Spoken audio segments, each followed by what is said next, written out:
I'm good. Hi,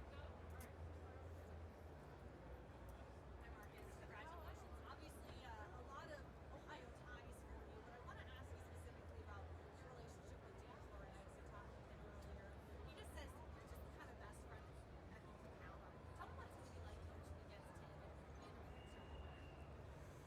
Yeah, it won't be something you think about once the game starts. But again, you talk about a guy that you care about more than the game of football. We have a personal relationship with his. Our wives know each other really well. Our kids know each other really well, and so he's a friend. And at the end of the day, you care about friends. But when the game starts, the game starts. It's going to be about winning, and I look forward to the opportunity. Hang on 1 second. We're going to try to fix the audio here. Kevin, we got an audio. I had a chance to talk with his brother recently in Columbia. Oh yeah, Nicest guy. my brother. Your brother. Oh Lord. Trey is so cute. Oh, he's awesome. Yeah, Put a Notre Dame jersey on. I just yeah. found out he's the cutest. He is the cutest boy. If the audio like the audio here for a second. Do you hear if you I don't know if the audio is up. If he's Maria, Sure. I just want to make sure. Give us a minute. Yep.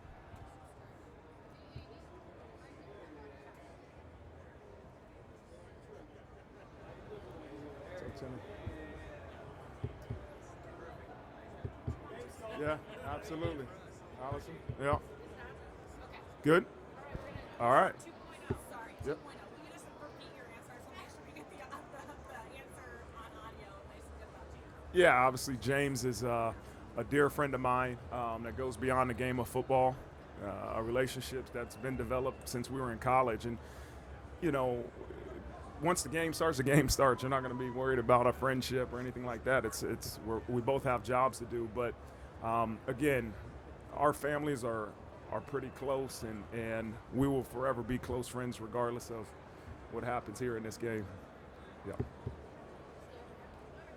Hey, How are you? two things. What do you learn from defending these guys from watching the Michigan game in particular? And how do you defend Jeremiah? You know, there's not just one thing you can do to defend Jeremiah Smith. He's one of the best receivers I've ever seen in the college football game at a young age. He's a dynamic football player. He's physically a big presence, but he can run and he can catch. And so you're going to have to do some different things to try to keep him off balance, but also keep the rhythm of the quarterback off balance. But the other part of that is we got good players too. We got to do what we do, and we're going to trust our guys to, get the job done no matter what we call defensively. I still believe strongly you have to stop the run. We got to do some things defensively to make sure we can stop the run, and we got to be really good in the red zone. That's going to be something we have to be, is really good in the red zone, and then we just got to do some things to make the quarterback try to think and not keep him in rhythm. So it'll be a difficult challenge, but we're looking forward to it. And were those things that you mentioned things that you saw from Michigan in particular, or just overall things? I didn't know if there was something in the Michigan game that they did that stood out. Yeah, I think that, there's some things that happened in the Michigan game that, Michigan did really well, and Ohio State maybe didn't do so well. But what you can't do is look at another team's defense and say, this is what we're going to do. You have to do what your team currently does really well. And that's the nature of the game. Any coach that tells you they just followed somebody else's plan, it's probably not going to be that successful. We got to make sure that we can take some ideas from what other teams have done to have success, but really implement them based off how they fit within our system.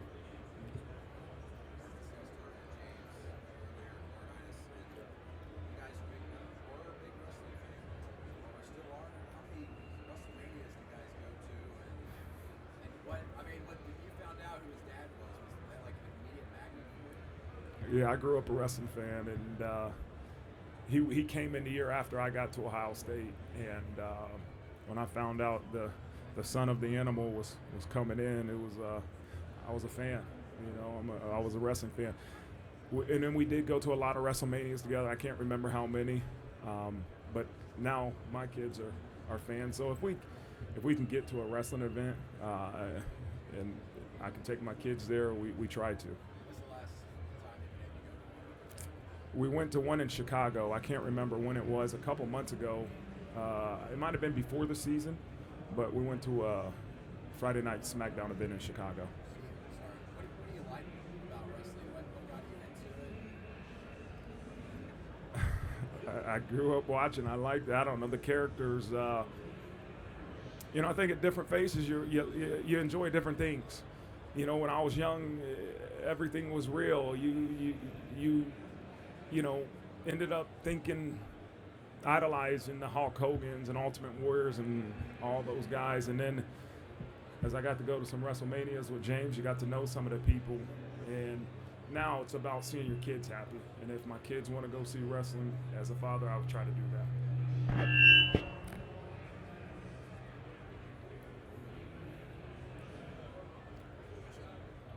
What was the Notre Dame presence like where you grew up? But obviously, there's a lot of uncapped achievements out there. And have you noticed it's increased in Ohio? I mean, Notre Dame has always been a national brand. I can't tell you how many, I don't know how many Notre Dame fans I knew growing up in Dayton, Ohio. There's probably a lot at some of the private Catholic schools. And I don't know if it's grown. I'm not back in Ohio. I live in South Bend, Indiana. So the Notre Dame fans, Notre Dame network is national. It's worldwide. But I don't know if it's grown in Ohio or not.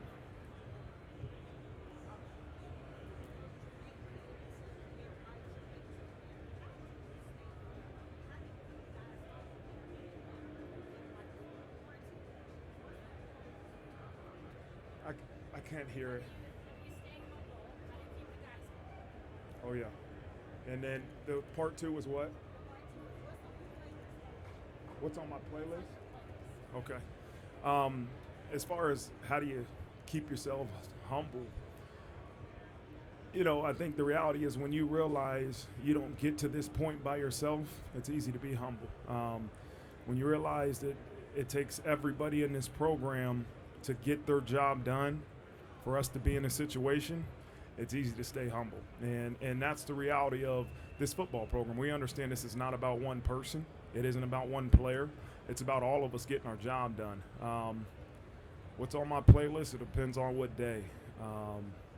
It depends on what type of mood I am. I'm not a huge music person. I'm a podcast guy. I'm things that help me really get my mind to a place it needs to be for that day. But it's a little bit of everything. I'm a melting pot, right? That's the reality of what I need that day.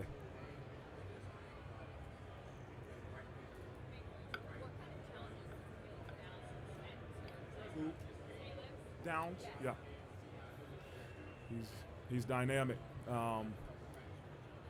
We recruited Caleb before he went to Alabama, and I've followed him just because he's a great young person, has a great family, and he's never out of position.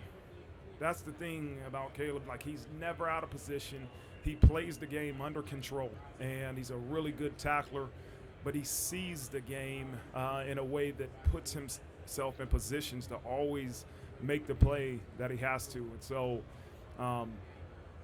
he plays big, right? Physically, he might not be the biggest, but he plays the game big, and you got to know where he's at all times.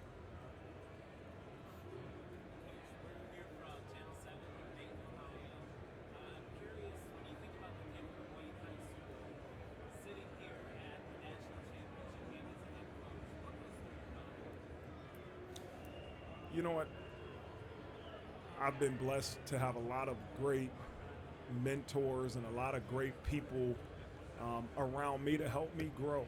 And I think about my time growing up in Huber Heights, Ohio, and the many coaches and mentors and teachers that all had a part of me developing my foundation as a person. And my parents, obviously, my brother, and then as I went to college and so forth. But Dayton, Ohio is always going to be a special place to me. Obviously, my parents still live there, but the foundation of who I am as a person was developed in Huber Heights. So there's a lot of people that they get thank yous for putting me in the situation I'm in now. When we're talking to Kirk Herbstreit and a lot of our viewers, they're torn. They love Ohio State, and you're the hometown kid. For fans in Dayton, Ohio, they don't know who to cheer for this weekend. Can you help them out a little bit? Listen, I got a job to do to make sure this group is ready. You cheer for us, or you don't. It is what it is. No hard feelings, but my focus on making sure this team is ready to perform on Monday. And for all those that are cheering for us, we appreciate it.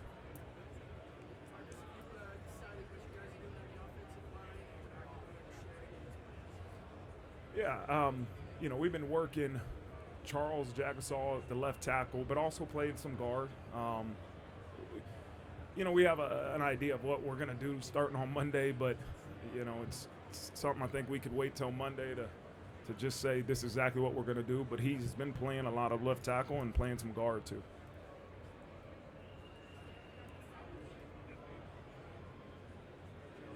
Good, how are you?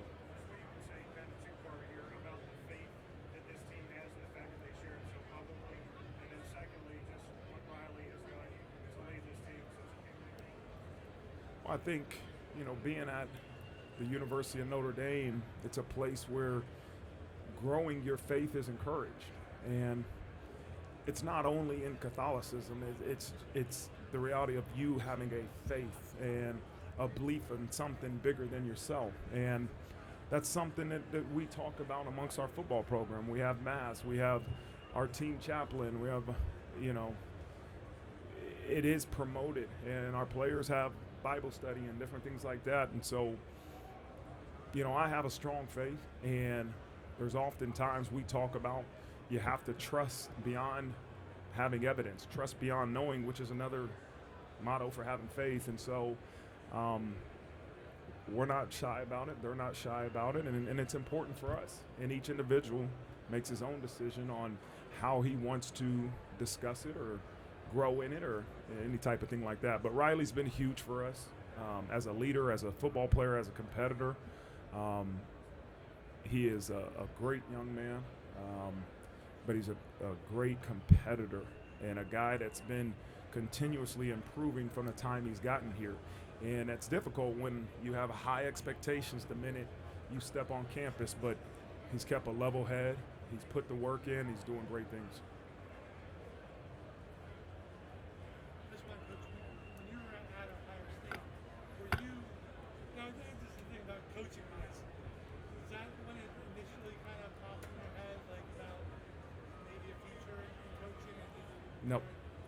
Nope. It happened when I was in the NFL. When I was in college, I wanted to be an athletic director. I studied sports management, and I actually GA'd my last year under Gene Smith and Pat Chun in the sports administration field. And then when I was in the NFL and I figured out that I wasn't going to be able to play anymore, that's when I talked with Coach Tressel about the possibility of getting into coaching. And I didn't know what coaching was when I got into it. I thought it was a chance to stay in football, be on the sidelines, but it's so much more than that. And I figured out early in my career, coaching is about leading people. It's about serving others, and that's how you fall in love with it.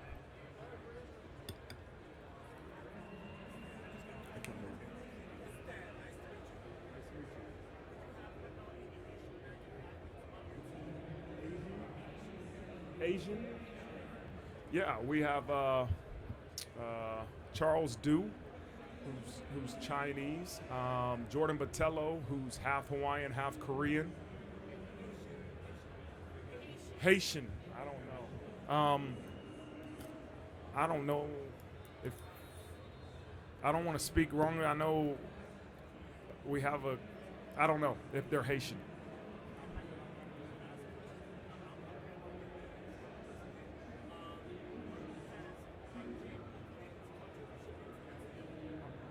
He's been great. RJ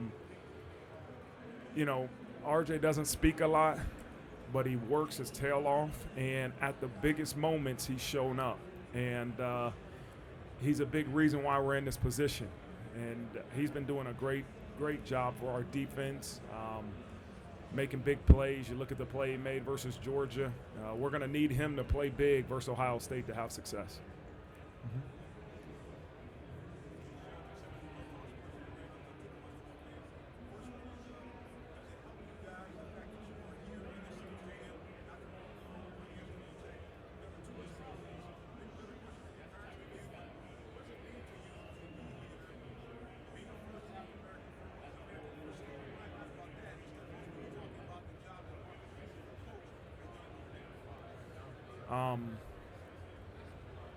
First question about us being here previously.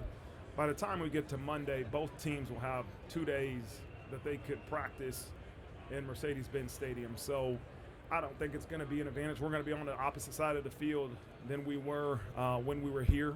And so is it an advantage for us? No, I don't think so. I think both teams will be comfortable with where they are. It's the team that can handle everything outside of the game and keep that in perspective and get their job done. Second part of your question was again? Yes. So what does it mean to you come here, Martin Luther King holiday, and the storyline about you being first has really kind of been secondary. It's really been more about Marcus Freeman and what he's done as a coach. So what does that mean for us to be in that season where even though you're first, the storyline is still about you being a head coach of one of the great franchises of all time in college football? Yeah.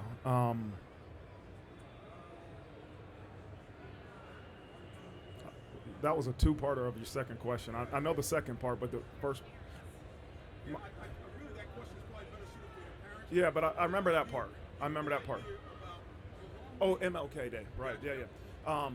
You know, what I don't want to do is lump the national championship game with what Dr. King has done for our country. Like, January 20th, MLK Day is about celebrating the life of Dr. King and the impact he's made on our country. And none of that light should be taken away by this national championship game. You know, the example he set for so many others of not only to talk about the beliefs you have, but to actually put those beliefs into action and to make change and to fight for what you believe in is a legacy that I hope to follow and every person in our program follows. And no matter what the color of your skin is, the example he set for Americans, I think, is tremendous. As far as the attention being on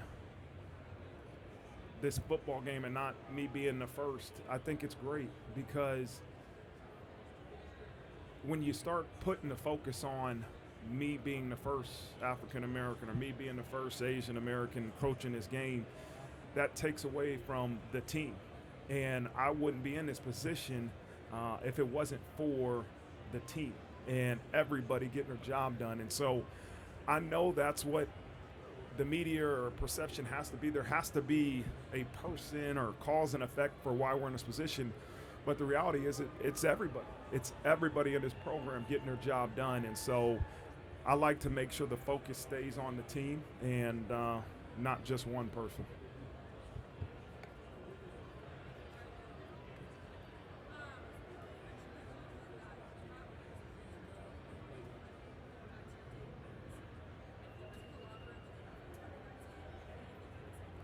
Pat Wood? How do you know Pat Wood? So you must be from Dayton, huh? Yeah. Coach Wood was my first defensive coordinator, linebackers coach when I was at Huber Heights, Wayne. And it's crazy, he was a huge Notre Dame fan. But I couldn't act the way he acts. He acted now, or I wouldn't have a job. But the impact he made on my life and who I am as a coach is tremendous. I mean, there's times I laugh that guy. I mean, I got stories for days about Pat Wood, but I still think about him to this day. I try to make him proud. Sometimes there's thoughts in my head of trying to make him proud, but he's had a huge impact on my life.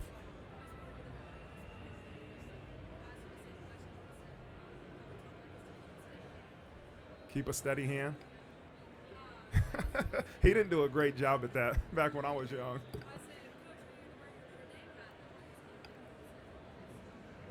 hat? It's awesome.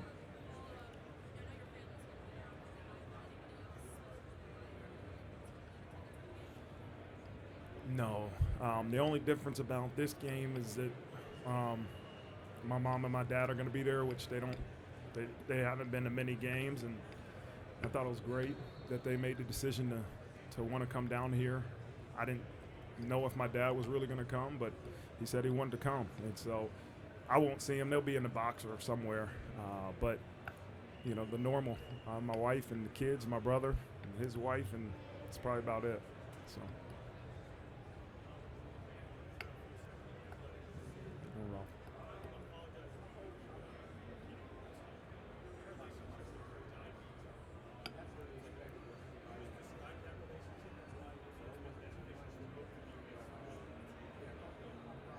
Yeah. I think at Notre Dame, it's a small community. And what you do is you become support system fans of those other coaches, not just Coach Ivy, but all of them. Coach Shrewsbury. There's many coaches that I've become close with, but I think it's encouraged because of how small the school is. 8,500 kids. You get to see everybody.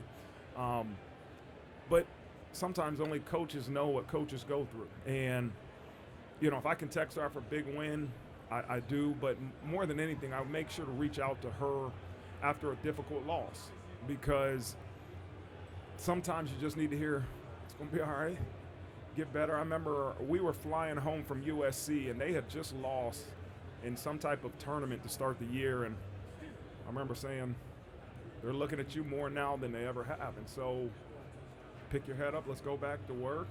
But it's great to have that type of relationship with people that understand what you're going through as the head coach of a program. Yeah.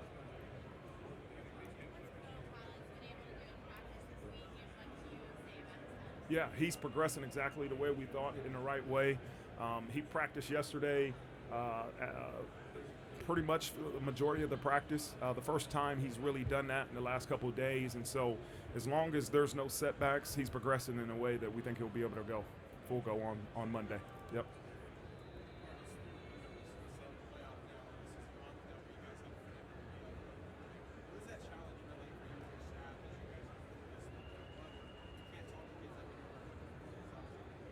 Yeah, well, we've often said the best recruiting we can do is keep winning. That's the reality of it, right? This is going to be the best recruiting we can do because lights are on our program, and that's great for parents and high school recruits to see. But we also have a great recruiting department.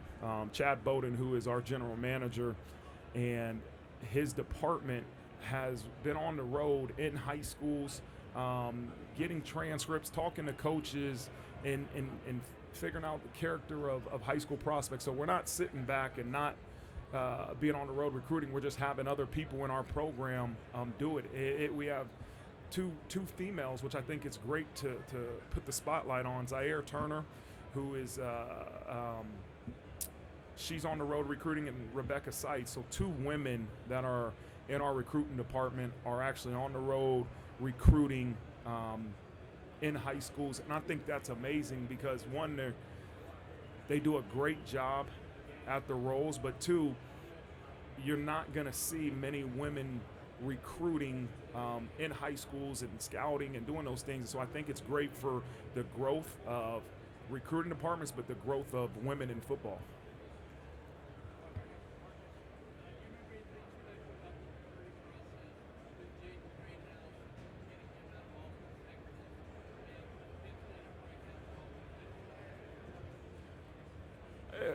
You know, Penn State might have been a breakout moment for outsiders to see, but that's Jaden Greathouse.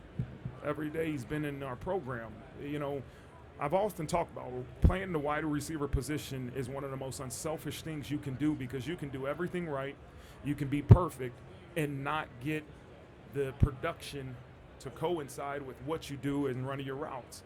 But we make sure to point out how well you do on that play, no matter if you get the ball or not, or no matter if you get the individual praise or not. And so he's done that for a while in our program. He just had the production to go with it versus Penn State. His recruiting, I mean, you had to fight to get him out of Austin, Texas, and he was a kid that after a couple times of visiting our campus, he said, "This is the place I want to be," and he stood strong, and he had a lot of people pulling at him, even after he got to Notre Dame, But he's a great kid, and we're grateful to have him in our program.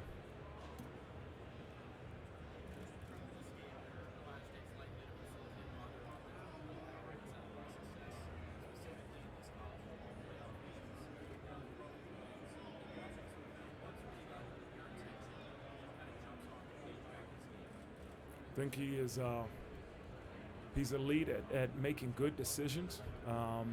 He's got a good arm, and he can extend plays with his legs, and he takes care of the football. Those are traits that any great quarterback possess, and this moment isn't too big for him. So we know he'll be ready to go on Monday, and he presents a huge challenge.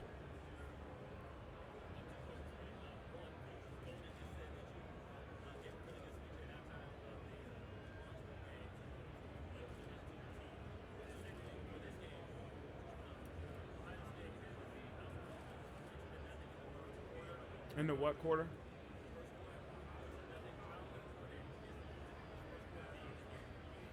Yeah, the first quarter is important in every game. And, it's how you start, how you win the middleweight, how you finish. Like, every play is important. And having a good first quarter is a result of winning that play. And so we often talk about, people say, "Oh, you guys doing good in the middleweight." Well, you just got to win that play. You got to finish. How do you finish? Well, you got to win that play. And so we don't spend a lot of time saying you got to start fast. Well, everybody knows that. You got to win that first play, and then guess what? After that first play is over, you got to win a second play. So we don't try to think about an outcome. We don't think about the future. You think about this play. And if you do that enough and you do it well, you're going to start fast. You're going to win the middleweight, and you're going to finish. As far as some speech, like, there's no speech that I'm going to give that these guys understand what's at stake, and they understood what was at stake at the Orange Bowl. And maybe it was at halftime was me to remind them, do not play scared. Like, I just felt like in that first half we weren't playing with the aggressiveness that we usually play with. Now, Penn State did a really good job on both sides of the ball, but I wanted them to go out there with the mindset, listen, we're gonna attack, we're gonna be aggressive, this is what we do. We've been in this position before. And it's funny because you're often tested with little tests before you get a big test. And versus USC, we were tied at half. And that was the first time we had been tied or down since we lost to Northern Illinois. And that was the first test to see, okay, how do we respond being tied at half?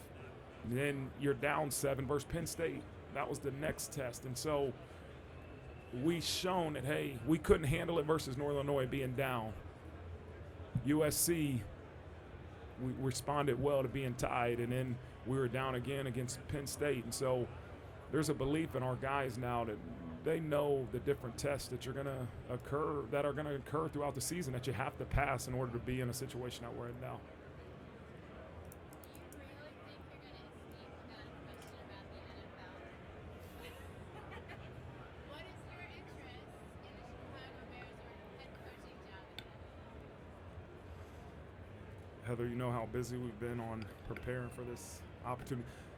Here's the reality is that with team success comes individual recognition. And, to hear that the Bears have interest, it's humbling. It's the NFL, but it's also a reminder of with team success comes individual success. And so I have put zero thought into coaching in the NFL. All my attention has just been on getting this team prepared for every opportunity we have in front of us. So probably not the answer you're looking for, but that's the answer you're going to get. Coach Freeman, you've often referred to Riley Leonard as a fighter. The second half of the season, you guys have been on this winning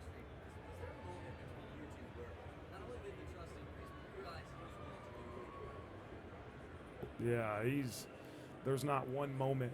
Um, that's just who Riley Leonard is. He's a guy that in the most crucial moments wants the ball in his hand, and he wants to make a play, and most of the time he does. And so um, that's how he was raised. He's a competitor, and getting a chance to talk to him and getting to know his story a little bit, you realize he's raised that way, and he's a competitor, and he's going to find a way to will us into winning.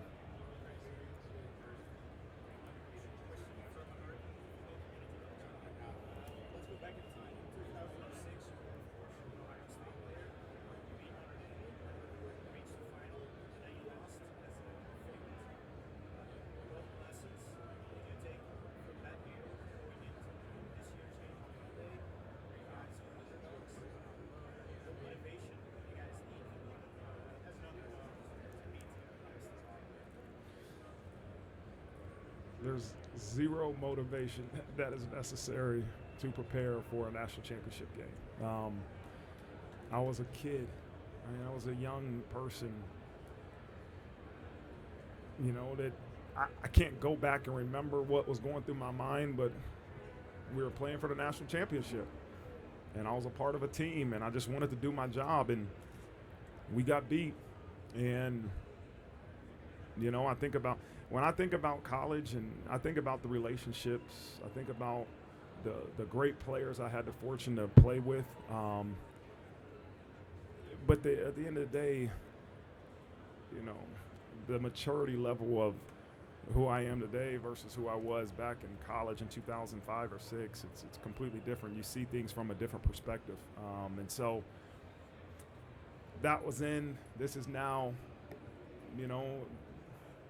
There is nothing that I can use probably from that game that's going to really resonate with this team. This team has to make sure we focus on preparation these last 48 hours. And, when the game starts, we got to do what we've done all year, but probably do it better than we ever have.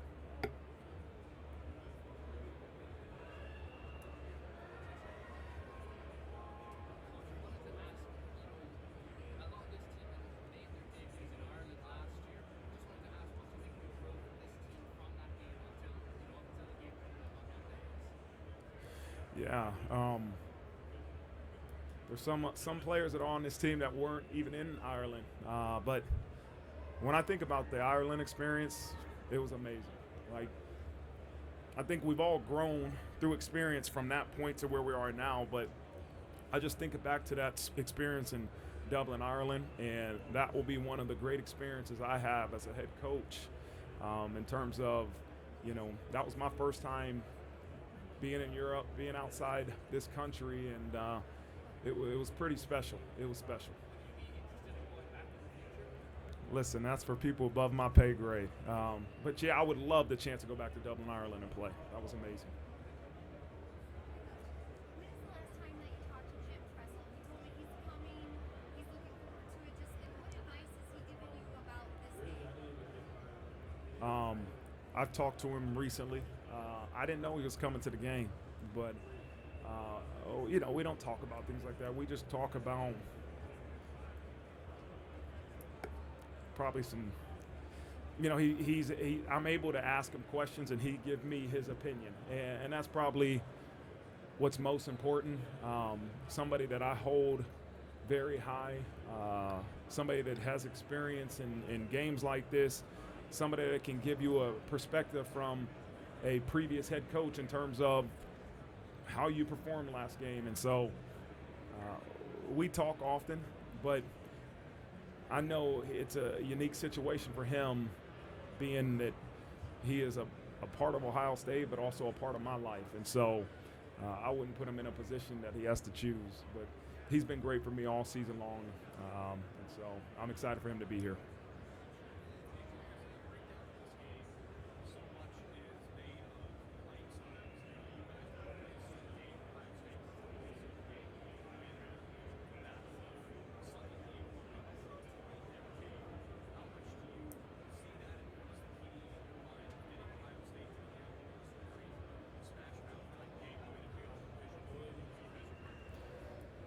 Yeah, I think more than anything, each team has a plan to do what they do well, right? And again, we know we got to be able to run the ball and we got to be able to stop the run, or it's going to be a long day on Monday. And so that's the reality of when you talk about playing in this game, you have to do what you do well and do the things that have given your program a chance to be in a situation. So that's what we're going to do. And you have to be able to make adjustments. If your plan going into the game isn't having success, then you're insane not to make adjustments to try to give your program a better chance to succeed. And so this game will be about, hey, who has the best plan going in, but how you make adjustments in terms of having success on offense and being able to stop them defensively.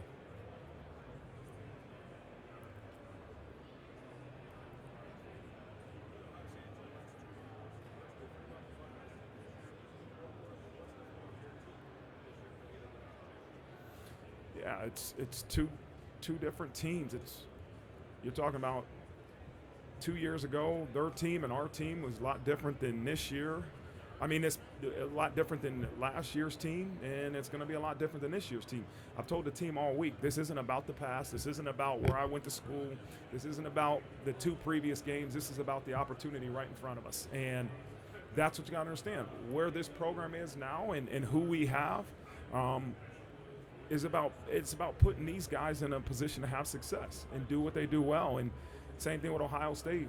Their team this year and what they're doing right now is different than the team we played last year and 2 years ago. So the focus is on having a plan to have success offensively and defensively versus the opponent we're playing on Monday and really not focusing on the pass.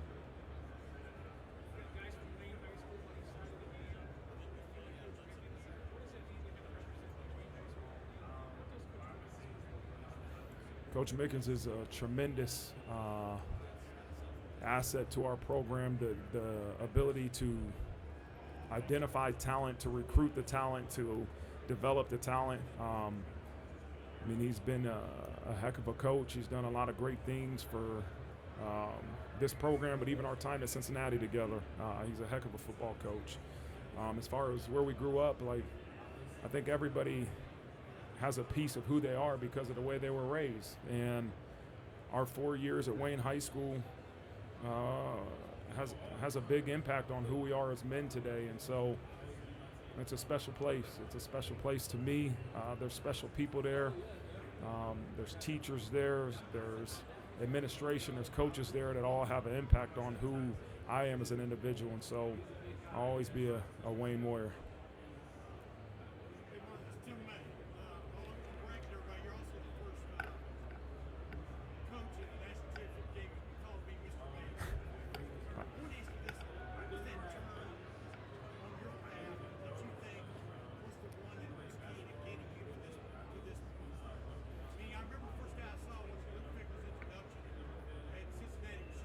Yeah, I think, Mr. May, I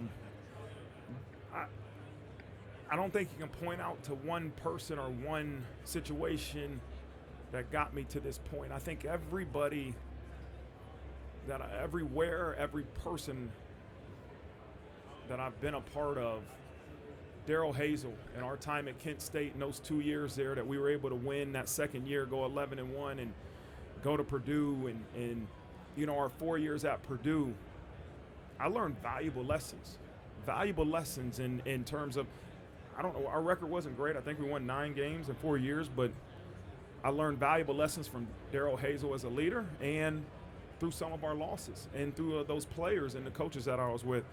And then my 4 years at Cincinnati with Luke Fickell was also my position coach. The ability to take that program, I think we won 4 games our first year, and then we won double-digit games the next 4 years. His leadership, right? I mean, there's little bits and pieces that everywhere I've been have a part of who I am and why we've had success. We've had success because we have great players here that have committed to something bigger than themselves, and that's important, right? We got a whole bunch of individuals that coaches and players that say, you know what, us achieving team glory is bigger than individual recognition, and that's why we're in this position, and that's what we're going to continue to thrive to do for this opportunity, but also as we move forward. When Brian Kelly called, did you hesitate at all, or did you just go, yeah, that's the move? When Brian Kelly called me at Cincinnati, no, I went. I visited Notre Dame, and then I went down to LSU the following day, and it was a difficult decision, but I guess I made the right one. I can't hear you.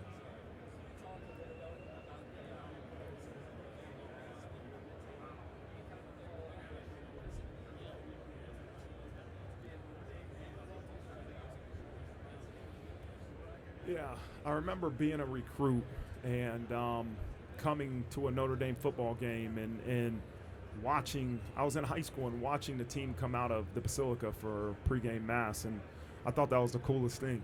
And I remember seeing movies about it. And again, I didn't follow much of Notre Dame football until I got back, until I was hired in 2021 as a defensive coordinator.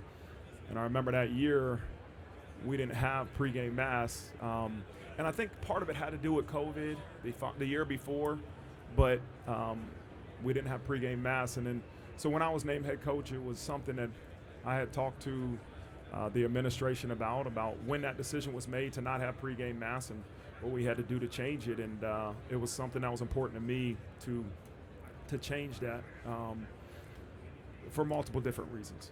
And what was the second part?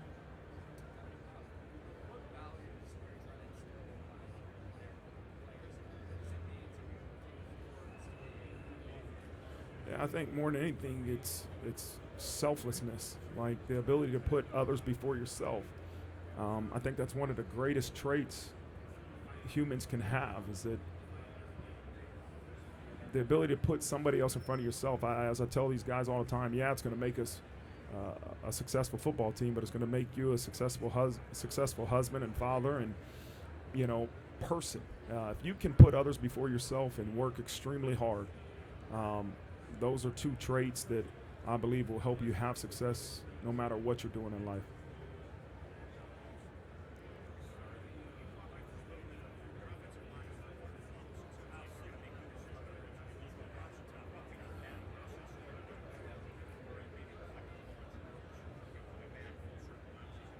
Yeah, he's been playing left tackle in practice, a little bit of guard, and so we'll make the final decision by Monday, but I mean, it's going in a direction we all kind of see. But he's been getting more reps at left tackle than he is at guard. Take that as you want. Oh, yeah. Again, he was a guy that we made a joke. I was sitting in my office with his parents after he had surgery, like, hey, you're going to make it back for the playoffs, ha-ha. And all of a sudden, he did, and we continued on this run to a point where he could actually help this team. Now, he was a backup going into the Orange Bowl. I mean, he was a backup. And then Knapp goes down, and then Rocco Spindler goes down. And, I mean, he was huge to be able to fill in at that right guard position. And he did a great job, as well as did Tosh. And, as we go into this week, now you had to make the decision what's best versus this defensive line that we're facing. But it's been great to see a guy that started the bowl game last year as our left tackle, came in with all the expectations to be our starting left tackle, tears his pec in fall camp, and then make it back for some of the most meaningful games of the season. It's amazing.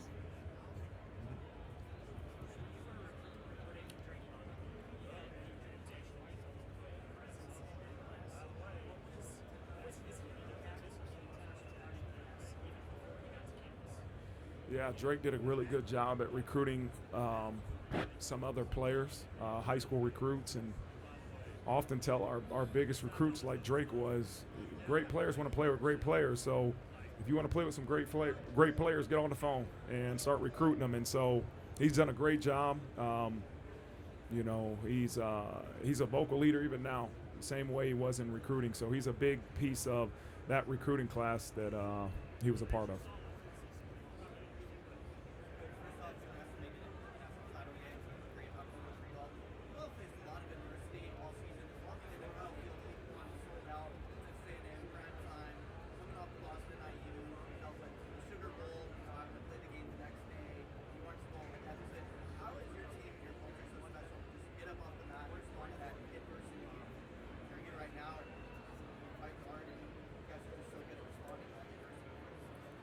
And life this season, but life includes pain and adversity. Life includes unpredictable things that you don't expect to happen.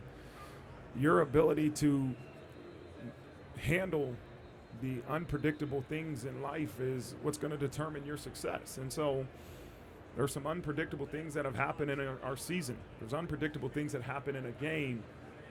The ability to handle them, but also get better from them, right? Nobody thought we were going to lose in Northern Illinois. We lost. Okay? How do we handle that loss, right, and continue to move forward? But how do we learn from that loss? And I think those are all important things as you look at a football team, a football season, but also life, is that unpredictable things are going to happen. You got to be able to pick up the pieces and move forward, but also you got to be able to learn from those difficult moments. They make the choice. They make the choice every day to put the team in front of themselves. And it's not something that you can take for granted, because every day you got to make that choice. Thank you.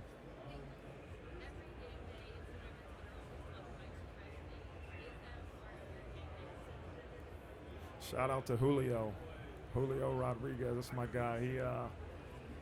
He cuts the hair of a lot of our players, and he takes care of me. And so that's who gets the credit for that. Yeah. Thank you.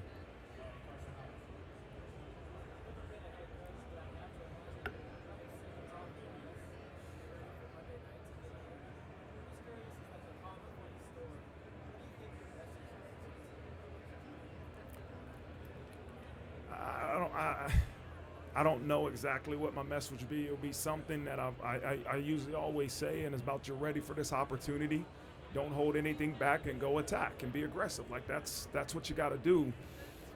My focus right now is maximizing these 48 hours that we have from now until Monday night. Like that's, if I sit here and daydream about Monday and about what that opportunity is going to be, then we're not going to get the outcome we want, and we're going to lose this moment that we have right in front of us. And so you have today's practice, you got meetings, you got tonight, you got tomorrow. Like, so focus on this opportunity, staying in the moment that you have right in front of you. And then when Monday night comes, you got to be ready to roll. But we cannot waste valuable time of preparation just daydreaming about Monday.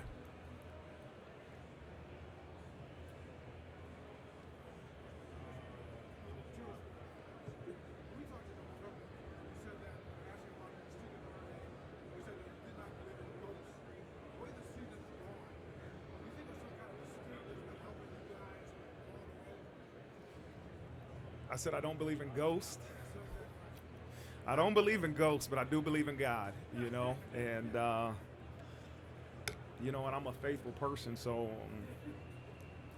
there's a part of me that feels like God has his hand in everything that goes on in life. But what you can't do is sit here and say, I'm just going to let God handle everything and not do the work, right? And that's the reality of what we focus on, is putting in the work that gives this program the best chance to have success. And that's what everybody's been committed to doing, and that's what we'll continue to do.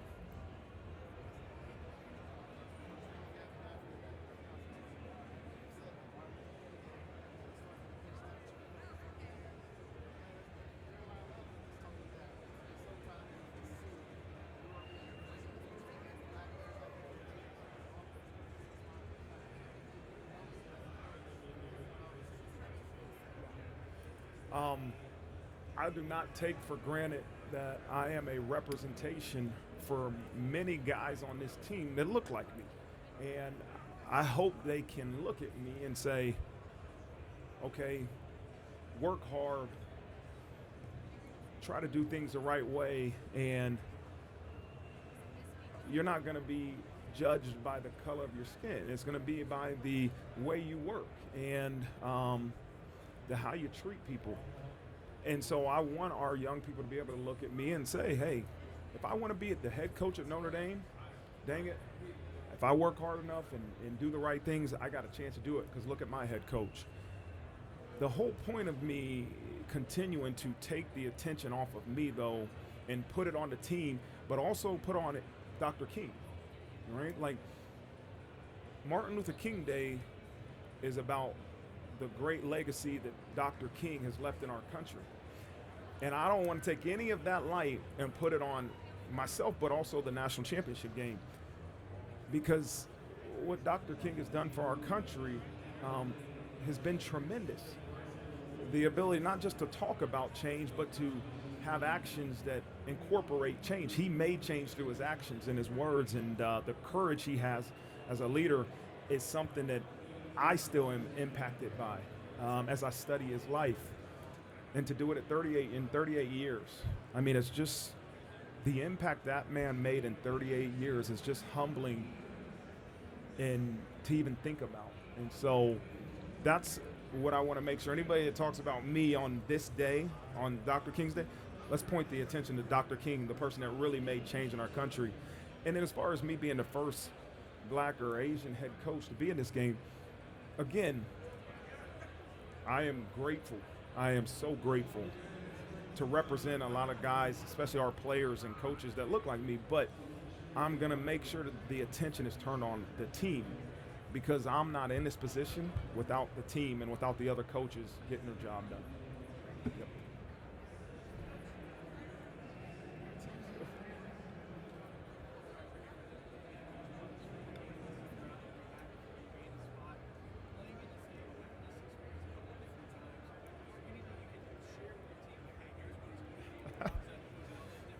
Yeah, I explained to him when we got into the start of this week that I played in 2 of these games and I lost to both of them, and one was the U, and so those are the memories that I have of being a part of this game is losing both of them.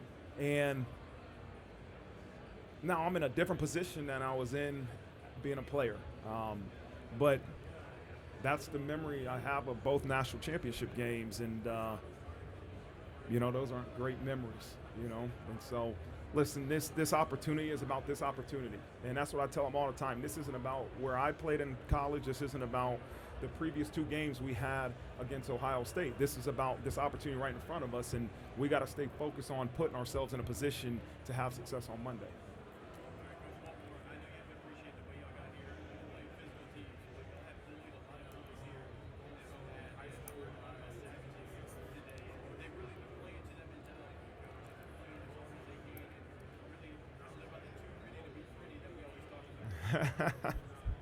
Too gritty to be pretty. I like that. That's good. Listen, our brand of football is what this team needs to have success, right? The thing I've learned more than anything as a head coach is the plays you got to fall in love with on offense and defense are the plays and calls that your players can do well. It's not this great scheme and that you got to be able to find ways to get guys wide open or bring this exotic blitz to stop the offense. You got to be able to call things and run things that your guys do well, and that's what we do. And part of what we do is have to have a mentality of being a savage, of being aggressive and being physical and being willing to fight no matter what happened on the last play or what situations in the game. It's an attack mindset on all 3 phases, and that's what we're going to have to do on Monday. Thanks. Awesome. Thank you. Thanks, Marcus.